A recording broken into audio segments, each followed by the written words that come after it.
CA Datacom DB 24/7 availability provides the opportunity to change operational parameters and activate features without taking the multi-user facility offline or interrupting active application processes. One way to accomplish this is by communicating with an active MUF using one of three available communication options.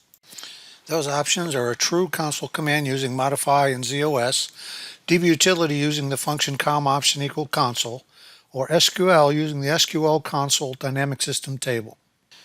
Communicating with the shadow MUF in standby mode is not supported.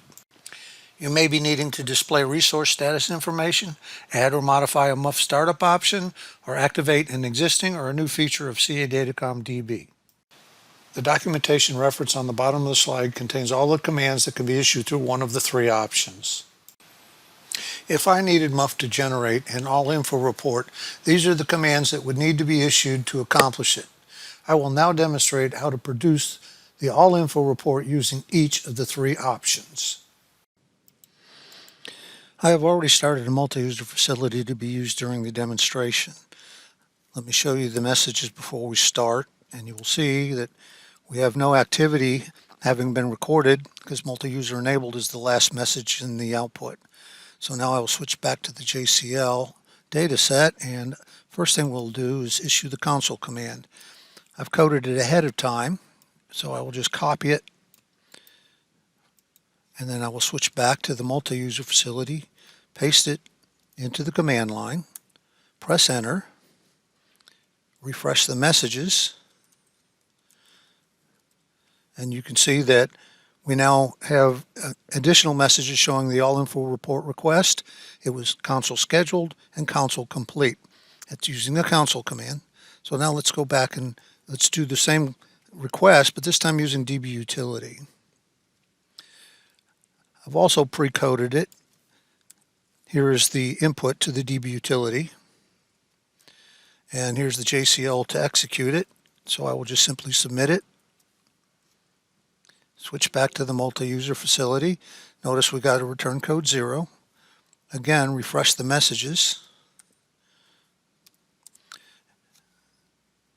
And you see now at the bottom we have an additional message showing that DB utility com console complete for the all info report. So the only thing left to demonstrate at this point is the SQL request. So I will go ahead and switch back to the JCL. And again, I have set it up ahead of time. So here is the SQL statement that we will execute. And I will just simply submit the job to execute the request. You can see we got a return code 0. We'll go back to the messages. I'll refresh the messages. And you can see now the last message says the SQL console complete for the all info report. I will now switch back to the JCL, and I will do one last demonstration. In this particular case, I'm going to add a brand new startup option. It's called Dynamic Extend Flex. Not only is it a startup option, but it is also a new feature. So this will demonstrate adding a startup option and activating a new feature using the communication option. So let me go ahead and submit the job that will execute that statement. That will insert the new startup option. We got a return code 0. We'll switch back to the multi-user. Again, refresh the messages.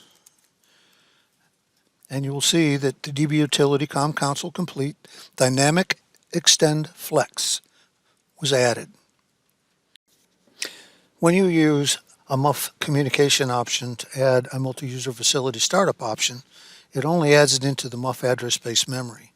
If you want it to be permanent, it must also be added to the MUF startup option sysin member. That concludes the video. Check back regularly as additional CA Datacom 24/7 feature videos are in the works.